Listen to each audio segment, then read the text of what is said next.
여호와 하나님이 동방의 에덴의 동산을 창설하시고 그 지으신 사람을 거기 두시니라. 여호와 하나님이 그 땅에 보기에 아름답고 먹기에 좋은 나무가 나게 하시니 동산 가운데에는 생명나무와 선악을 알게 하는 나무도 있더라. 아멘. 우리 성도님들은 많은 설교를 접하실 줄로 압니다.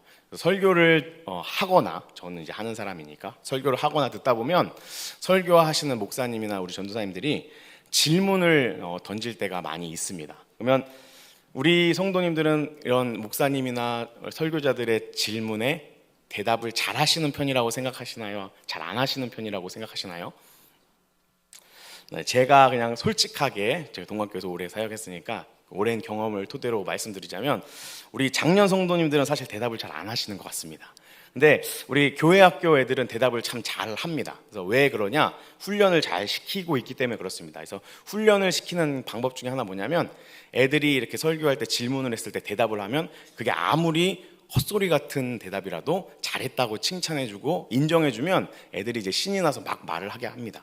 근데 이거를 너무 방조를 하면 아주 그냥 뜬금없이 이 설교의 흐름을 방해하는 그런 말을 할 때도 많이 있습니다. 지난주에 우리 초등산부랑 청소년부랑 같이 연합 예배를 드렸는데, 우리 청소년부 아이들이 예배 태도나 이런 것들이 좋긴 하지만 이 청소년 사춘기가 오기 때문에 사실 대답을 잘 안 하고 손드는 거는 좀 잘 합니다. 근데 이 초등산부 친구들이랑 같이 하니까 초등학생 애들이 막 이렇게 왁자지껄하게 대답하고 이러는 모습 보니까 우리 청소년 친구들도 동기부여가 됐는지 지난주에는 대답을 좀 잘 하더라고요. 그래서 좀 내심 좀 흐뭇했습니다. 그래서 지난주에 이제 공감에 대한 내용으로 같이 설교를 했는데, 그래서 여러분 MBTI 알아요? 그러면 네, 막 이러면서 막 뭐 이런저런 소리가 들리고, 그러면 여러분 MBTI 뭐예요? 그러면 막 ES 어쩌고저쩌고 하면서 막 이야기를 합니다. 그러면 그렇게 하다가 이제 그러면 여러분 T예요, F예요? 이러면서 손 들어보세요. 이렇게 하면 애들이 딱 이제 집중을 하면서 대답을 많이 하게 됩니다. 그래서 그런 훈련을 거친 우리 아이들은 우리 작년 성도님들보다 작년이 되었을 때 예배 시간에 대답도 더 잘하는 그런 믿음의 사람들이 되기를 예수님의 이름으로 축복합니다.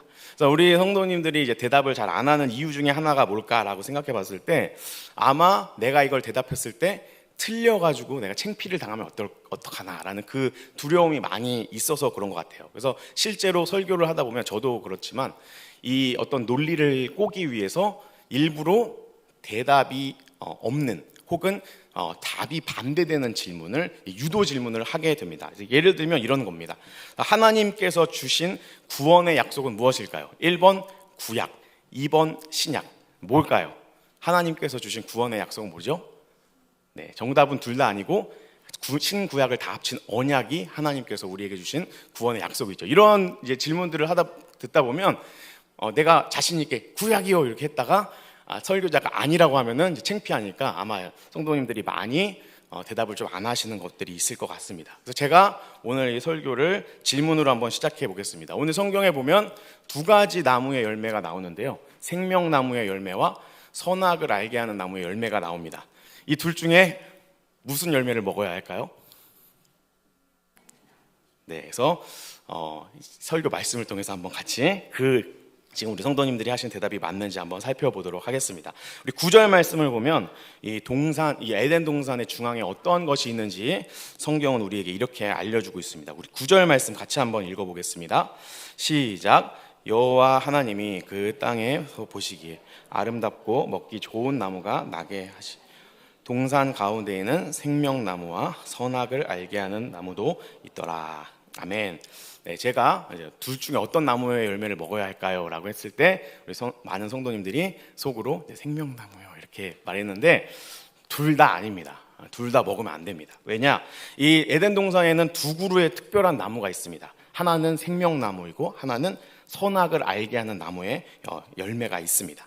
이 두 나무는 우리의 삶 가운데 두 가지 삶의 방식이 있다는 것을 우리에게 보여주고 있습니다. 생명나무의 삶의 방식은 뭐냐면 하나님께서 주시는 생명으로 살아가는 방법이고, 선악을 알게 하는 나무의 방식은 뭐냐면 내가 선과 악을 분별하여서 내가 선택하면서 살아가는 인생입니다. 그래서 생명나무는 생명을 주는 나무다라고 하지 않고 생명나무라고 성경은 우리에게 말해줍니다. 근데 선악을 알게 하는 나무는 선악과라고 우리가 흔히 부르지만 성경의 본문을 보면 선악을 알게 하는 나무다라고 이야기를 합니다. 그래서 선악을 알게 하는 나무의 열매를 먹으면 선악을 알고 그 내가 알고 있는 선악대로 판단하고 선택하면서 살아가게 되는 인생이라는 것입니다. 근데 하나님께서는 우리의 이 조상 아담은 선악과를 먹어서 에덴 동산에서 쫓겨났지만 원래 하나님께서 이 인간을 만드신 방법은 우리가 생명나무의 방식대로 살아가도록 우리를 만드셨습니다.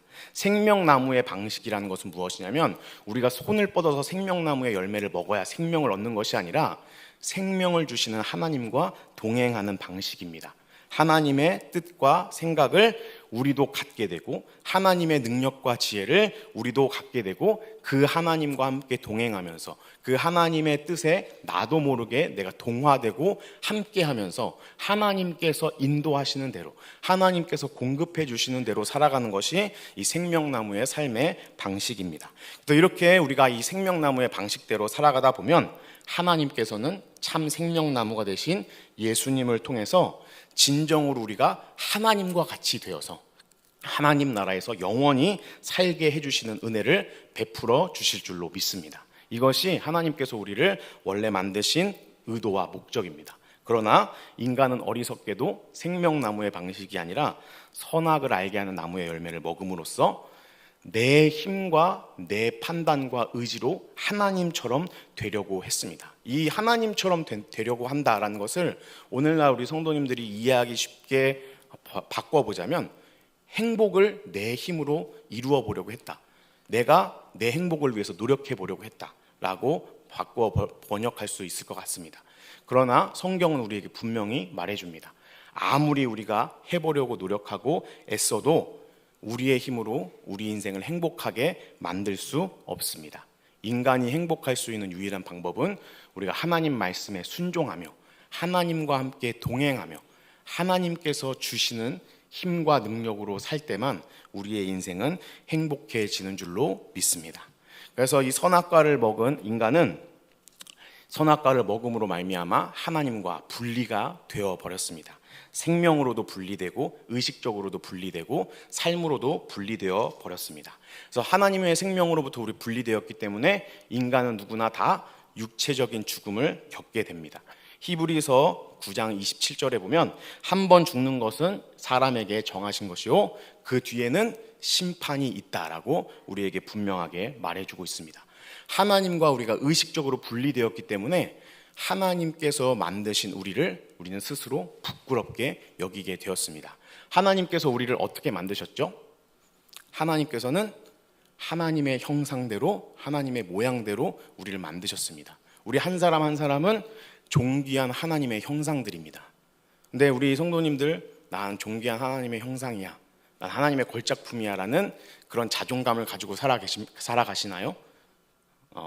그렇게 되어야겠지만 세상에서 다른 사람들과 비교당하고 또 내가 지금 처해 있는 상황과 어려움 가운데 나는 왜 이 모양이지? 나는 왜 이거밖에 안 되지? 스스로 자책하면서 하나님 왜 날 이렇게밖에 만들지 않으셨죠? 때로는 하나님을 원망하면서 살아가게 됩니다.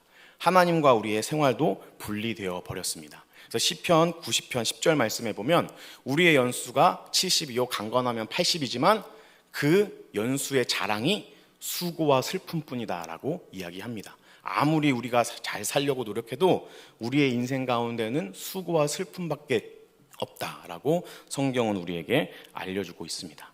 성경의 내용을 우리가 쭉 살펴보면 선악과의 방식으로는 결코 생명을 얻을 수 없고 행복을 얻을 수 없습니다. 왜냐하면 하나님의 방식이 아니기 때문에 그렇습니다.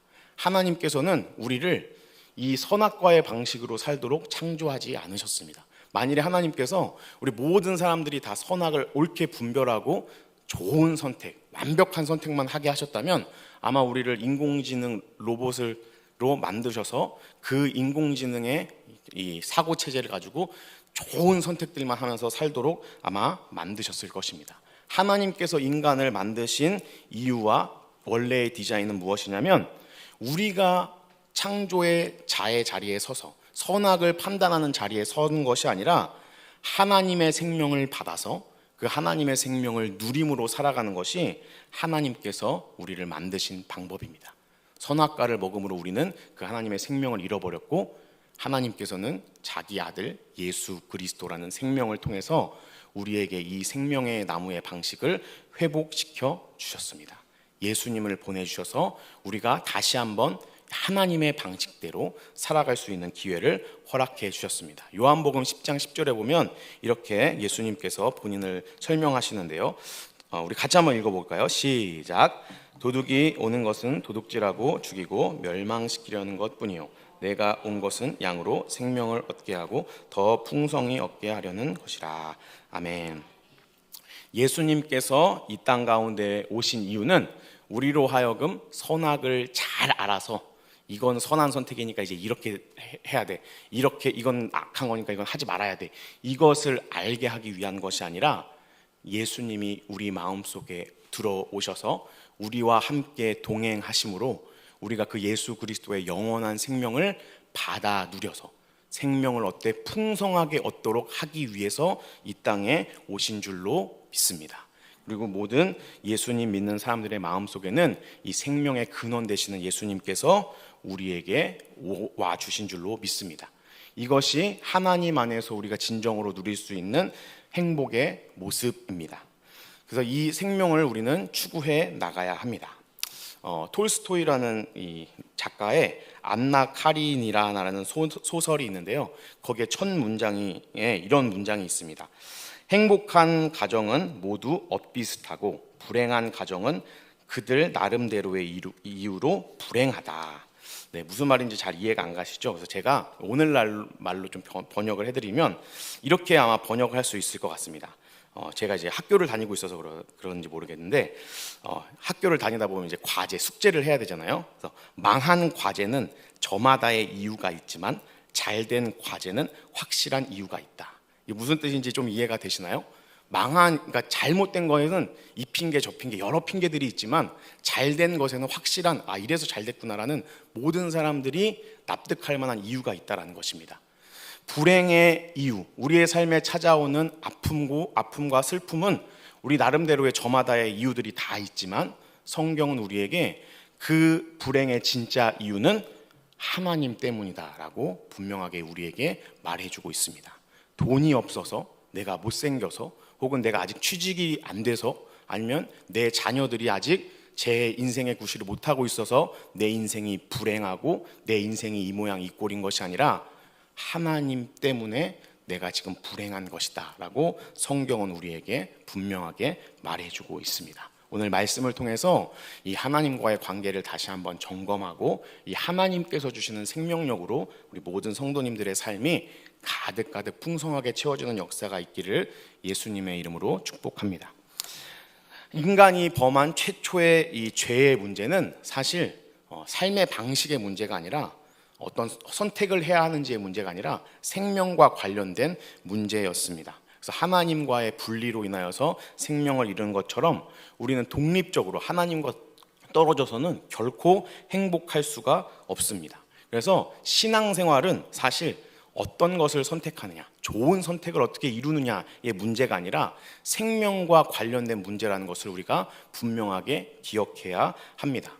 사랑하는 우리 동관교회 성도님들은 이 신앙생활을 생명의 문제로 받아들이고 계신가요? 이 신앙생활 하는 것이 나의 생명의 문제다라고 여기고 계신가요? 이 신앙생활을 하다 보면, 특별히 청소년부를 맡다 보면 감사하게도 우리 교회는 이런 친구들이 많이 없는데, 교회에 이제 입시를 시작하면서 교회에 나오지 않는 친구들이 간혹가다 있습니다. 제가 옛날에 이제 신용산교회에서 사역할 때나 아니면 제가 옛날에 중고등부를 생활할 때도 되게 제가 잘 따르고 교회에서 열심히 같이 놀았던 형이고 기타도 잘 치고 찬양 인도도 하는 형인데 어느 순간부터 그 형이 교회에 보이지 않는 겁니다. 알고 봤더니 이제 열심히 공부해서 대학 간 다음에 교회에 나오기 위해서 지금 주말마다 학원 다니고 있다라는 말을 듣고 이제 난 누구랑 놀지 이런 고민을 했던 경험이 있는데요. 입시를 하면서 우리가 이런 유혹에 많이 빠지는 부모님들이 계십니다. 예수님 믿는 거 중요하지. 근데 대학 가서 예수님 믿어도 늦지 않아. 라고 아이들을 보내지 않는 경우들도 있고, 취업을 하고 이제 대학을 졸업하고 취업을 준비하는 청년들 같은 경우에도 야 일단 취업을 하고 교회를 섬겨야지, 네가 무슨 지금 청년부 임원 활동하고 이러니 지금은 열심히 취업 준비해야지, 그리고 다 취업되고 나서 안정되면 그때 열심히 교회를 위해서 봉사해라 라고 자녀가 교회를 섬기려고 할 때 방해하는 부모님들을 종종 만날 때가 있습니다. 우리 성도님들은 이 신앙생활의 문제를 그냥 단순히 선택의 문제가 아니라 생명과 연결된 직결된 문제라고 내 스스로가 여기고 있는지 한번 점검해 보아야 할 줄로 믿습니다. 하나님께서 우리에게 원하시는 것은 좋은 선택을 맺으면서 살아가는 것이 아니라 생명 없고 죽을 수밖에 없는 우리가 하나님을 선택함으로 말미암아 살아나고 생명을 얻게 하는 것이기 때문에 그렇습니다. 하나님 없이는 결코 생명을 얻을 수 없다는 것을 우리는 반드시 기억해야 합니다. 한 가지 예를 한번 들어보려고 하는데요. 이런 경우가 많이 등장하진 않지만 신방을 하다 보면 종종 이제 저한테 고민 상담을 하는 부모님이나 친구들이 있습니다. 예를 들면 어떤 친구가 게임 중독, 핸드폰에 맨날 이렇게 중독돼 있어서 어느 날은 마음을 고쳐먹고 내가 이제 핸드폰 좀 그만하고 열심히 공부를 해야겠다. 그래서 하루는 저한테 찾아와서 목사님 어떻게 하면 이제 핸드폰 안 하고 제가 새 사람이 되어서 열심히 공부하고 신앙생활 할 수 있을까요? 라는 친구가 왔다고 한번 가정해 봅시다. 물론 이런 친구는 현실 가운데 존재하지 않습니다. 보통 오더라도 부모님 손에 이끌려 오지 자기 스스로 나 핸드폰 너무 중독인 것 같아요, 이제 좀 이거 고쳐볼게요 라고 오는 친구는 거의 없습니다. 만일에 그런 친구가 있다고 한번 가정을 해봅시다. 그럼 이런 친구에게 제가 어떻게 조언을 해줘야 할까요? 우선 주일 예배 꼬박꼬박 잘 나오고 매일매일 성경책 30분 이상 읽고 게임이나 핸드폰 생각날 때마다 찬양 들으면서 기도해. 그리고 한가한 시간이 나지 않도록 뭐든지 하나님을 위해서 봉사할 거리 하나라도 찾아라 라고 이 친구에게 이렇게 조언을 한다면 과연 이 친구가 이 게임 중독, 스마트폰 중독에서 헤어나올 수 있을까요? 네, 어려울 것입니다. 아마 그렇게 되기가 굉장히 어렵고 이게 이렇게 말처럼 쉽다면 모든 그런 중독의 문제가 아마 없을 것입니다. 이런 방법으로는 결코 이 핸드폰 중독, 게임 중독에서 벗어날 수가 없습니다. 진정한 이 친구의 처방은 무엇이 되어야 하느냐? 예수님을 인격적으로 만나고 예수님을 영접하여서 그 예수님과 교제하고 동행하며 함께 살아가면서 예수님께서 주시는 생명력으로 그 영혼이 가득 차야 그런 중독에서 벗어날 수 있고 자신을 변화시킬 수 있는 줄로 믿습니다. 교회는 그런 생명 되신 예수님을 만나는 곳입니다.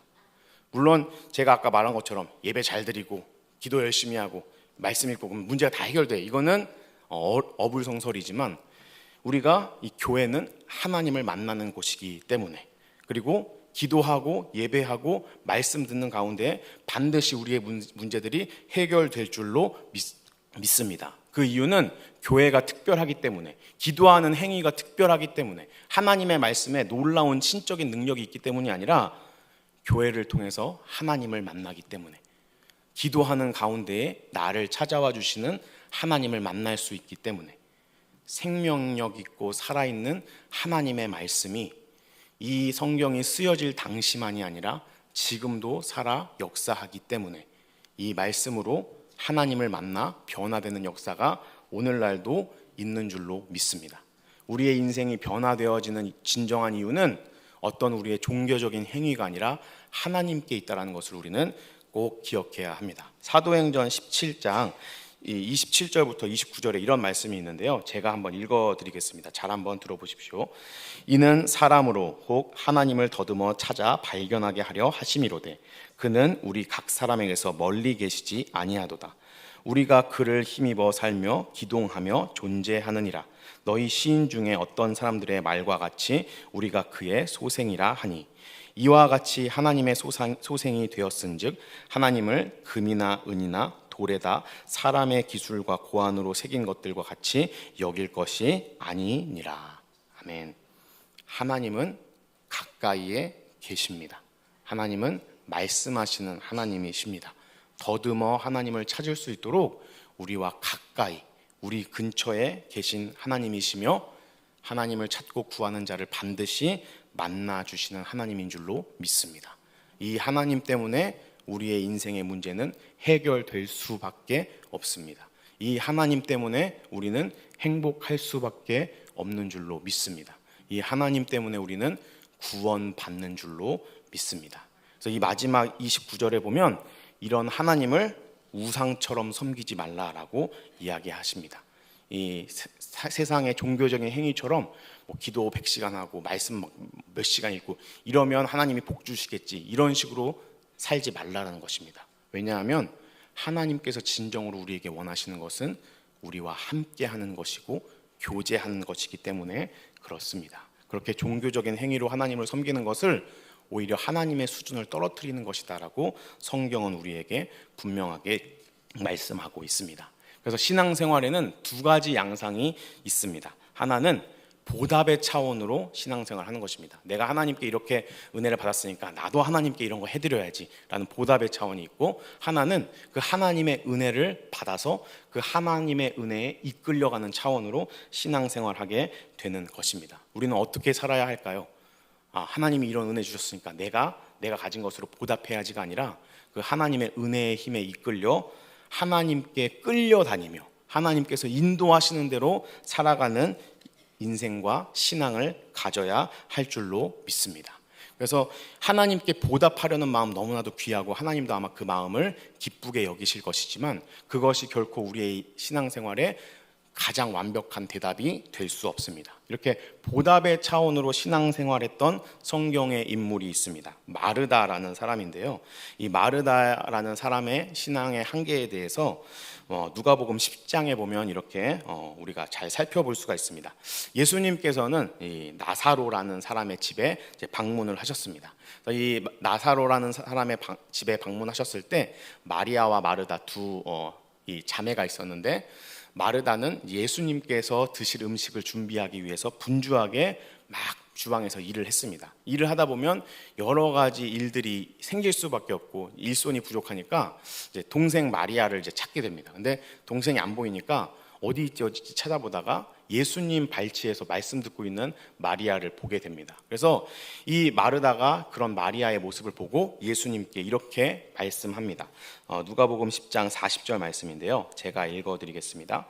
마르다는 준비하는 일이 많아 마음이 분주한지라 예수께 나와 이르되 주여 내 동생이 나 혼자 일하게 두는 것을 생각하지 아니하시나이까 그를 명하사 나를 도와주라 하소서. 아멘. 이러한 마르다의 대답, 이 질문에 예수님은 어떻게 말을 해야 할까요? 만일에 제가 예수님이라면 그래, 그러면 마리아야, 지금은 이제 언니가 이렇게 음식 준비하느라고 바쁘니까 가서 도와주고 일 끝나면 이제 다시 와서 말씀 들어라 라고 아마 말했을 것 같습니다. 근데 예수님은 그렇게 대답하지 않으십니다. 41절 42절 말씀인데요. 우리 같이 한번 읽어보겠습니다. 시작. 주께서 대답하여 이르시되 마르다야 마르다야 내가 많은 일로 염려하고 근심하나 몇 가지만 하든지 혹은 한 가지만으로 족하니라. 마리아는 이 좋은 편을 택하였으니 빼앗기지 아니하리라 하시니라. 아멘. 네, 이 예수님의 말씀을 듣고 오해하시면 안 됩니다. 그래서 그래, 말씀 듣는 게 최고구나, 모든 사역 다 내려놓고 이제 말씀 듣는 일에 집중해야겠다. 그래서 우리 오늘 에라임 찬양팀에서 찬양해 주셨는데, 이 찬양 섬기고 막 분주하게 왔다 갔다 하면서 말씀에 집중이 안 되니까 에라임 찬양팀 이제 탈퇴하고 말씀에 집중하겠습니다라고 우리 박혜경 권사님 단장님한테 말씀드리면 권사님 마음도 어렵고 이제 제 마음도 아마 어려워질 것 같습니다. 그래서 이 예수님의 대답을 통해서 우리가 기억해야 될 것은 무엇이냐면, 말씀이 중요하니까 말씀 사역 외에 다른 거 다 멈춰가 아니라 예수님 바라보는 것을 놓치면 예수님을 위해서 아무리 좋은 것을 해드려도 예수님께 그것은 쓸모없는 일이 되어버린다라는 것입니다. 예수님께서는 지금 예수님을 대접하는 이 행위가 불필요한 일이고 말씀 듣는 게 더 중요하다라는 것을 이야기하시는 것이 아니라 예수님과의 관계, 예수님과 교제하는 것, 예수님의 마음을 알아가는 것이 더 중요하다라는 것을 마르다에게 이야기하고 있는 것입니다. 마르다도 아마 처음에는 예수님을 바라보고 예수님을 기쁘시게 하기 위해서 이 음식 준비를 시작했을 것입니다. 근데 이 일이 너무 많아지다 보니까 이제는 처음에 바라봤던 예수님이 보이는 것이 아니라 내 일을 도와주지 않는 마리아가 보이고 그 마리아에게 시선이 고정되어 버렸습니다. 그래서 예수님께 푸념하면서 왜 동생이 날 안 도와주는데 아무런 조치도 안 해주세요라고 예수님께 섭섭한 마음을 표현하고 있는 것을 우리가 볼 수 있습니다. 사랑하는 우리 동관교회 성도 여러분, 우리가 이 신앙생활을 해 나가면서 가장 중요한 것은 예수님과 교제하는 것이고 예수님과 함께 살아가는 것인 줄로 믿습니다. 이 마르다가 열심히 음식을 준비했는데 예수님이 그때 당시에 다른 집에서 잔치집 음식을 이미 먹고 와서 배가 불렀다면 아무리 진수성찬을 준비해도 그 예수님께 별로 도움이 되지 않을 것입니다. 배고플 때 먹어야 뭐라도 맛있죠. 그래서 에서가 팥죽 한 그릇에 장자의 축복권을 팔아버리지 않습니까? 그러니까 예수님이 어떤 상태인지, 예수님 뭘 원하시는지를 아는 것이 예수님을 위해서 무언가를 하는 것보다 더 중요하다. 예수님을 위해 무언가를 하는 것보다 예수님의 마음을 알고 예수님과 친해지는 것이 더 중요하다라는 것을 우리는 늘 기억해야 합니다. 그래서 진정한 섬김은 예수님 안에 있으면서 성령님께서 주시는 감동대로 하는 것이 진정한 섬김입니다. 예수님의 생각이 내 생각이 되고 예수님의 마음이 내 마음이 되고 예수님의 기쁨이 내 기쁨이 되어서 예수님을 위해서 내가 하나님께 받은 축복과 달란트대로 섬김과 헌신의 삶을 살아가는 것, 이게 예수님께서 진정으로 우리에게 원하시는 바이고 그렇게 살아가는 것이 우리의 진정한 기쁨인 줄로 믿습니다. 사랑하는 우리 동관교회 성도 여러분, 여러분들의 삶 가운데 각자의 삶의 문제들이 있을 줄로 압니다. 돈의 문제 혹은 가정의 불화 아니면 자식의 문제 때문에 여러 가지 고민하고 어떻게 해야 하지 발만 동동 구르고 있을 성도님들이 계실 줄로 믿습니다. 그럴 때 이렇게 해야지, 저렇게 해야지, 지금 상황 속에서 이렇게 판단해야지, 이게 중요한 것이 아니라 그런 내 생각과 내 욕심을 내려놓고 하나님께서는 지금 나에게 뭘 원하시나, 하나님께서는 내가 지금 어떤 선택을 하기를 원하시는가, 여기에 집중하며 그 하나님의 뜻과 계획을 따라가는 것이 우리의 인생의 문제를 진정으로 해결하는 방법인 줄로 믿습니다. 저는 이제 사역을 시작하면서 이런 생각도 해봅니다.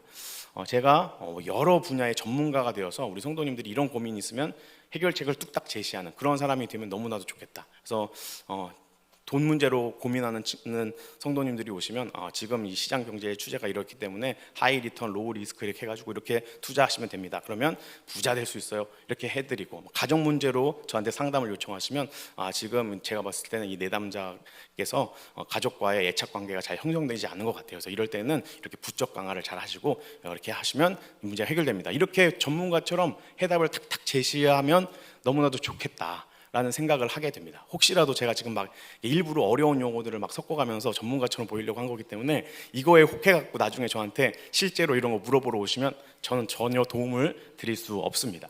그래서 이러한 가운데에 우리는 무엇이 옳은지, 어떤 것을 해야 하는지를 세상적인 방법으로 찾을 것이 아니라 하나님은 나에게 무엇을 원하실까? 어떻게 지금 하는 것이 하나님의 뜻일까? 여기에 집중해야 할 줄로 믿습니다. 예수님께서 하나님과 하나 되어서 하나님의 말씀이 예수님의 말씀이 되고 하나님의 행동이 예수님의 행동이 될 때 놀라운 기적과 표적이 이 땅 가운데 펼쳐지고 하나님의 계획이 성취되었습니다. 그리고 예수님께서는 십자가를 이기시고 부활하셔서 하나님 보좌 우편에 앉아 계십니다. 우리의 인생도 마찬가지입니다. 예수님께서 그렇게 하나님 뜻과 합일되었을 때, 하나님과 함께 하셨을 때 하나님의 뜻이 이루어진 것처럼 우리도 내 말과 행동과 모든 것들이 내 독단적인 판단, 내 욕심을 챙기기 위해, 내 체면을 지키기 위해서가 아니라 예수님의 말과 행동이 될 때 하나님의 역사가 우리의 삶 가운데에 나타나게 될 줄로 믿습니다. 하나님과 동떨어진 삶을 살아가면서 나름대로 배운 지식을 의지하여서 이게 옳은 일이니까, 이게 더 좋은 선택이니까 이렇게 해야지라고 여전히 선악과의 방식으로 우리가 인생을 살아간다면 그 인생 가운데는 결코 행복이 있을 수 없습니다. 하나님께서 원하시는 생명나무의 방식처럼 우리가 어떤 것을 선택하고 우리가 결정하고 판단하는 것이 아니라 하나님, 생명의 근원이신 하나님께서 나의 삶 가운데 개입하여 주시옵소서.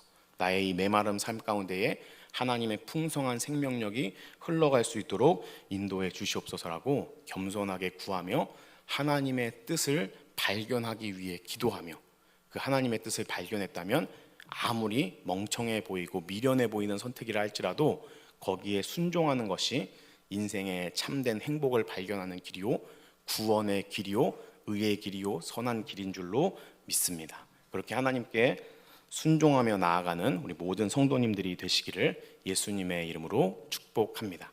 이것이 없이 여전히 내 뜻과 내 의지대로, 내 경험에 의지하여 판단하면 우리의 신앙은 기복이 있을 수밖에 없습니다. 내가 하나님께 뜨거운 마음이 있을 때는 열심히 하다가 그 마음이 식으면 또 안 하게 되고, 이러면서 왔다 갔다 하는 신앙을 살 수밖에 없지만, 생명의 근원 대신 하나님과 함께 살아가면 메마르지 않는 시냇가에 심은 나무처럼 계절을 쫓아 열매를 맺게 되는 풍성한 삶을 살게 되실 줄로 믿습니다. 우리 모든 성도님들이 그 영원한 하나님과 동행하며 그런 귀한 인생들이 되시기를 예수님의 이름으로 축복합니다.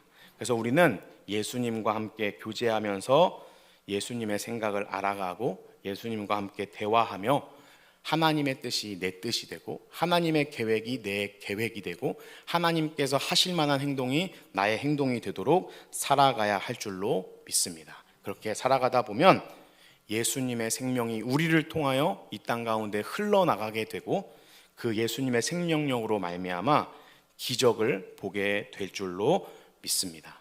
선악과를 먹으며 살아가는 인생은 여전히 내가 주인 되어서 이게 선한 것인지 악한 것인지 판단하며 그 판단의 결과 책임을 내가 져야 하는 인생이 되어버리지만, 생명나무의 방식으로 살게 되면 내가 굳이 손 뻗어서 생명나무의 열매를 따먹지 않아도 생명 되시는 예수님으로 말미암아 풍성한 생명으로 가득 차는 인생을 살게 될 줄로 믿습니다. 그래서 우리의 삶 가운데 가장 중요한 것은 예수님이라면 어떻게 하실까? 예수님이라면 어떤 선택을 하셨을까? 여기에 집중하며 예수님을 닮아가는 모습인 줄로 믿습니다. 손해보니까 혹은 내가 이렇게 하면 창피하니까 물러서야 하나? 라는 그런 마음이 들 때 예수님이라면 어떻게 하셨을까를 우리는 기억해야 합니다. 만일에 예수님께서 손해보기 때문에, 이렇게 하면 내가 큰 손실이 나기 때문에, 이렇게 하면 내가 사회적인 체면이 깎이기 때문에 예수님께서 하나님의 뜻에 순종하지 않았다면 아마 우리는 구원받을 수 없었을 것입니다. 예수님께서 기꺼이 창피당하셨기 때문에, 예수님께서 기꺼이 손해보셨기 때문에 우리는 구원받았습니다. 그리고 예수님께서는 부활하심으로 말미암아 그 창피와 손해가 영원한 것이 아니라 일시적인 것이고 하나님의 능력 앞에 아무것도 아니라는 것을 삶으로 우리에게 증명해 주셨습니다. 사랑하는 우리 동강교회 성도 여러분, 말씀을 정리하도록 하겠습니다. 요즘 시대를 보면 굉장히 암울한 시대이고 희망이 없는 시대인 것 같습니다.